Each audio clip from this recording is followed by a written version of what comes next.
Hey everyone, welcome back to the channel. So today we have another shop talk video, and today's topic is going to be, well, it's the month of Jeep, so it's going to be regarding the Jeep Wrangler that I was working on. And I'm going to tell you guys a little story that had me in for a little doozy, which I was not expecting, but luckily, just due to rational thinking, we were able to figure it out. So before we go ahead and begin, like always, if you haven't subscribed to the channel, hit the subscribe button down below. Definitely smash that like button because it helps the channel out. And with that said, let's go ahead and get started on today's topic. So we are in the month of Jeep, and I have done quite a few things to this Jeep Wrangler. Now, one thing that it originally came in for was for a misfire. And the way that I handled the misfire is that I basically, saw which cylinder was misfiring, how many times in the cycle, using my scan data, looked up the code with the scanner, and I proceeded to pull the spark plug out on that cylinder. Now, the owner told me that it has original spark plugs in it. They've never been replaced, and, fairly low mileage, or at the time where spark plugs are due. So I pulled out cylinder number 5, which was the affected cylinder in the scenario, and sure enough, I found that the spark plug was just, really used up. The electrode was just sunken in, like non-existent. That's how they wear out. So I figured, okay, we have a spark plug issue, needs a tune-up. Okay, nothing real crazy.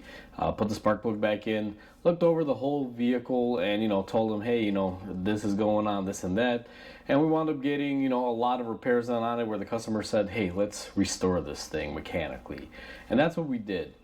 Now, when I started on this thing, I didn't just really start at the engine stuff. I, was starting off with things that were readily available to me. So I started with the steering suspension because that was going to be the bulk of the work. Then I started doing the shocks and vice versa. And these videos aren't out yet. You will probably see them here this month. But either way, the last thing that I saved for it was, the misfire. And I was like, all right, cool. Got my spark plugs and stuff. And I really didn't film it because it's a 3.8 liter. I believe I have covered this before in one of my videos. Plus, that day was pretty busy, so I just figured, let me tune this thing up really quick. Because typically, if I film a tune-up, it takes, let's say, an hour and a half to 2 hours, versus if I just did it without the camera. And it's done in like 45 minutes. So it was one of those days where I had to cut down. And I will say there were a few jobs on the Jeep that I didn't really film because of the time frame that I had and how long it would take to film. But either way, that's not what this video is about. So I saved the tune-up for last. Went ahead, did the spark plugs, did the wires. Customer wanted to do a coil pack just to play it safe because it was an original coil. So I was like, all right, cool, not a problem. Got all that stuff done. I started up. It's running good for about, maybe 5-10 minutes. Then as it warms up, started misfiring. And I was like, it's kind of weird.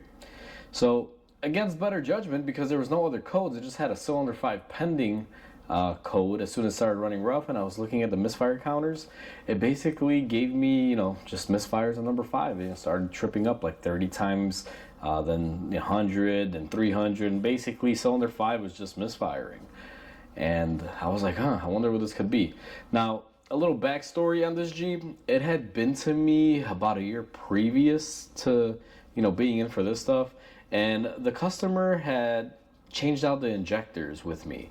Now, at the time, injectors were, I guess you say, not readily available. And the vehicle owner decided to just get some. I don't know what brand or where they got them from. But they were basically in a white box.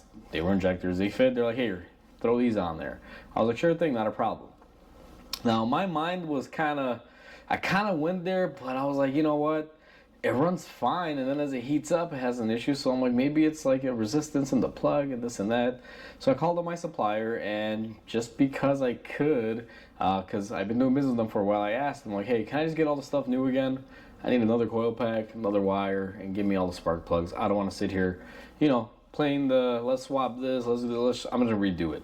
Maybe someone dropped a spark plug. Maybe the wires weren't manufactured correctly. Maybe the coil didn't have enough oomph. So I just figured, you know what?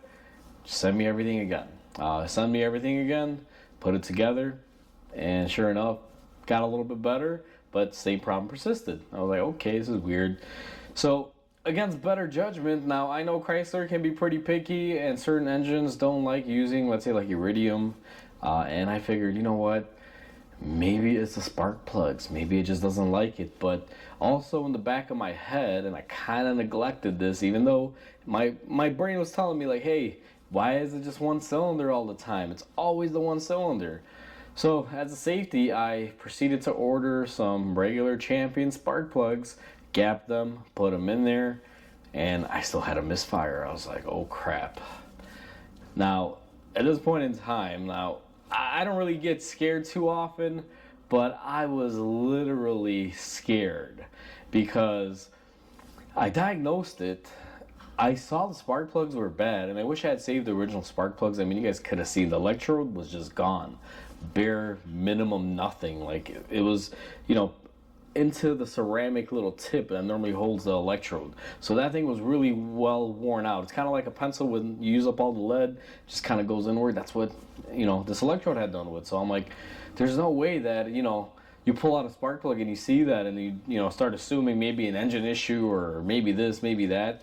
So that's why I was kind of like, spark plugs are bad. I definitely needed spark plugs. And definitely needed a tune-up. Customer even said they were original, and sure enough, they were original. So we tried those spark plugs and to no avail. And then I said, you know what? Let's put the iridium back in because clearly something's amiss here. Now, typically in this stage of the game, you want to start referencing codes. And same thing, I looked up codes and I verified that it was cylinder 5. Typically, if you have any other issue, now cars are pretty smart to where if it's a misfire code, it'll set a misfire code. If it's, let's say, a fuel issue like an injection issue, it should set a resistance code or circuit code. So out of just sheer curiosity, I grabbed my little, I call them little listening devices. It's like a little doctor's heart rate monitor, when they put in their ears and kind of hold up and tell you to breathe. I have one of those, but for mechanics. I forget what it's called, but either way, I have one of those that has a long rod, and it's very well made to listen to little isolated noises and like bearings, injectors, coil packs when they're sparking, kind of hear that ticking. So I was like, you know what, let me just kind of go around while the engine's running as it's cold, and then as it warms up, see if there's a variance in anything, because I suspected possibly an injector, but no one wants to make that call to the customer saying, hey, I think it's your injector, but I got no basis to base it on except for the fact that I know I got good spark and air. Now, something I didn't mention that I do want to mention, after I put the iridiums back in, I did check for spark. I mean, I pulled out every single, wire, checked it, ohmed out the wire. I mean, I checked off a lot of boxes here for, anything that could be potentially wrong with the ignition, and it all checked out. So in my head, I was like, you know what? I think it might need an injector, and that's where we got to the point where we have the stethoscope. There you go. I believe that's what it's called. So anyway, car's cold. Turn it on. I have my scope, I'm listening, and I go to effective cylinder number 5, put it on there. I hear the injectors, internals, it's moving, it's doing its thing. Then I go to cylinder number 3, and I hear that one, and the difference in the sound between 5 and 3, or let's say 5 and the rest of them, because the rest of the other ones that I, kind of listen to, they all made the same noise, but number 5 was making kind of like a noise versus the other ones were... It was kind of like a low thud versus a high-pitched tinny thud. And all of them, except number 5, had a high note tinny thud. And the number 5, it was kind of slacking. So I was like, you know what? I think this thing needs an injector. So I called the vehicle owner up and I tell him, hey, listen, this is the issue that I've run into. And I think you need an injector in number 5. Now, there's a company out there that makes all of them. I'd rather not open up that whole vehicle to replace one, especially if these injectors that the vehicle owner brought me previously a year before were, cheapies, which I suspect they were, because there was no branding on them. And I explained the situation to them, and they said, you know what, go ahead, do the injectors. So I tear it apart, everything comes off easy, replace the injectors, put everything back together, start the car up, run it, it's running good, warms up, it's running good. I'm monitoring my misfires, 0 on the scale. You know, if for those of you that have an Autel scanner or any sort of scanner, you can kind of see which cylinder's doing what in live view. My counters were all at 0. Proceeded to rev it up. It was at 0. Hopped in it, test drove it. I drove it for about 5 miles with my scanner attached, just looking at my little misfire counter, see what they were doing. Because typically on this one, if you drove it for a mile or two, it would throw a pending code. It wouldn't light up the check engine light until you hit about 7-8 miles when you had a couple ignition cycles and a few miles. But it would have that pending code. So I drove it around, like I said, with the monitors on, nothing. Scanned it while driving it, and nothing. Misfire pending code was gone. So at this point, I was like, you know what, I gotta be sure. I don't want any more headaches from this thing. I put about 10 miles on it that night. You know, it was after closing. I was already done for the day. I hopped on the highway, did about 7 miles on the highway, a couple miles of just city driving, you know, stop and go traffic, all while monitoring my data and scanning it for codes, and nothing. Everything was fixed. And I can't even express a sigh of relief, because when you work on a vehicle like that Jeep, where we work on a lot of different systems, you can fix it, make it perfect, but if you miss something crucial like an engine misfire and you can't get that fixed, like my biggest worry was, did I miss something mechanical? I honestly, you know, was getting ready to just start doing like a cylinder leakage test, or, you know, a compression test. Now, I kind of did a compression test, I guess you can say, with my scanner. That's not really quite compression. I believe it's called relative compression testing, when, you know, you use your scanner and your scope and you can, you know, read off of that. And I did a relative compression test and it showed good and everything lined up. And, you know, I did like a quick compression test where I had my buddy crank it over, and don't really recommend doing this, but you kind of hold your thumb there and you feel how much she's blowing out, and it felt pretty similar to the rest of them. I didn't want to go into like full scale, because to me, if I went to where I have my compression tester hooked up and I'm doing the cylinder leak down test with my CLT tester and I'm doing a compression test, like for me that would have been more scarier, just in the fact that if I'm doing this, in my head I would have been bound to find something with the engine. Like that's kind of how I thought about it. So I just did a couple things before, you know, doing that. But like I said, this motor was strong and healthy and it didn't have any issues prior to that. I even talked to the owner and I mentioned like, hey, when the misfire happened, what did you do? They're like, oh, we were coming home from work, started misfiring, parked it in the garage, next day brought it to you. So I'm like, there's no way. But overall, faulty injector. Sometimes relying on your gut is the best thing you can do. And like I said, I had a gut feeling. It just, no matter what I did, it just never seemed to, you know, throw any warning for that injector, which was very surprising. But, you know, electronically, after I got the injectors out and I kind of tested all of them, one of them was very laggy, that coil. What was happening is the injector was cold, it was working fine. As it warmed up, I guess the coil in there and the side of the injectors would heat up and it just wouldn't work as great, so that pinta lobe was not opening all the way, maybe not even spraying any fuel in it, and, you know, causing this issue. And like I said, it only happened as it got warm, which was really, really weird. But that's how injectors fail sometimes, and sometimes you don't always get a circuit code or some sort of relative code for it. But either way, my customer was not upset. They were actually happy, because they love that Jeep. You know, that's why they put all that money into it and all that effort into it. So they were actually, you know, since they did it that time, they knew, I guess they had ordered them on Amazon. Now, this is after the fact they picked it up, because the Jeep is no longer here. It's gone. It's on the road. And, you know, hopefully everything is good for them, which I believe it is.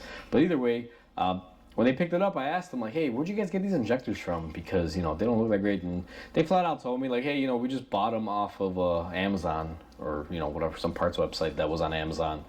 And I was like, okay, wow, we'll never do that again. You know, but we were in a crunch. We couldn't find them anywhere at that time. Supply and demand, I guess. So either way, moral of the story is that, you know, sometimes stuff like this happens. You got to be the smarter one and, you know, kind of check your bases and make sure you do right by the vehicle that you're repairing and by the customer that brought it to you. So in the end, I got it fixed, but now without stressing a little bit. And honestly, that was brutal. I haven't had that feeling in a long time. Normally, I'm quite thorough and I don't miss things like this, but in this scenario, I just kind of chalked it up to, like, you know, 1 + 1 = 2, and I didn't see any other math in that mix. So, you know, it it looked bad. I mean, well, not that it looked bad, but the spark plugs are bad. And I called it tune-up. Customer even said it's never had a tune-up. So, even the customer was baffled, said that, hey, the tune-up is the issue more than likely when they brought it in. But either way, it's my job to make sure that I check stuff out. And I kind of dropped the ball a little bit on there, but I don't feel too bad because at the end of the day, there was nothing leading me towards that injector. In my head, we had just previously replaced it, and the vehicle owner hadn't had any complaints since then, and it came in for a misfire that was, missing all the time. And when I pulled out the parts related to that, I can clearly see that there was an issue with the ignition system, and never in my mind did I think an injector would, start going out as it got hot. But at the end of the day, sometimes stuff like that will get you, so just be careful out there. So I'm gonna close this video out here. Hopefully you guys can learn from my experiences to, kind of look at things a little bit deeper. Don't just assume because you see a problem that is always going to be the problem, because there may be a secondary underlying issue as well. So keep that in mind. So like always, comment, like, and subscribe because it definitely helps the channel grow. I hope everyone has a wonderful day, and I'll catch you on the next video.